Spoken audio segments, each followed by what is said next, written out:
Now to the latest on the leak of classified military intelligence. Today, the suspect in that leak, Jack Teixeira, is set to appear in court for a detention hearing. The Department of Justice filed a motion yesterday asking a judge to keep him behind bars. Prosecutors say he poses a serious flight risk. Teixeira is facing up to 25 years in prison if convicted for the possession of classified documents pertaining to national security and possessing national defense material. NBC News Justice and Intelligence correspondent Ken Dilanian joins us for this.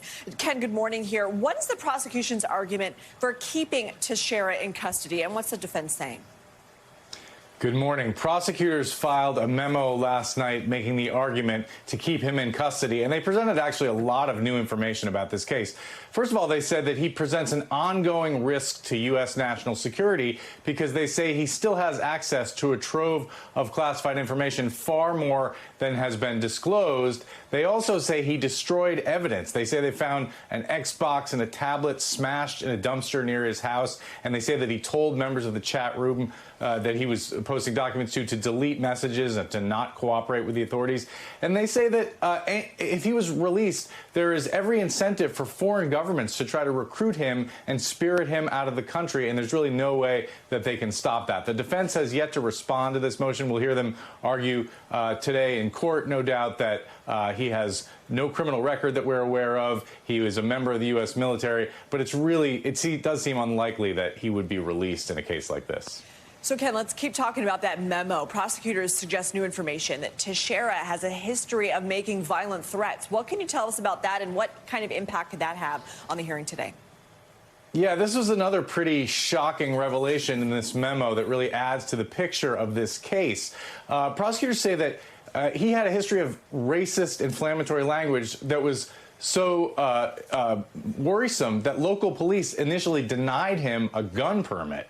And that, of course, raises questions about how he subsequently got a security clearance after something like that happened. But then they also say they found postings of a really violent nature, talking about killing people and assassination vans and shooting people. And they found a number of guns in his possession at his parents' home. So together, it's painting a really disturbing picture, not just the initial thoughts that we had that this was a 21-year-old misguided posting some documents to impress his friends, but prosecutors painting a picture of a dark and disturbing side to Jack Teixeira.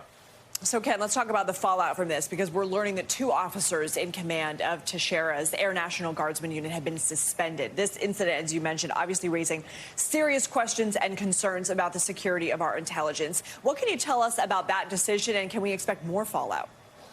I think we can. This is sort of the least that we'll see right now. It's some senior people in that unit who are in charge of security have been suspended. And so it's really clear that whatever was happening in that unit was not even in compliance with the minimum standards, because in this memo, the prosecutors are saying they conducted an audit and they found that he printed out hundreds of classified documents.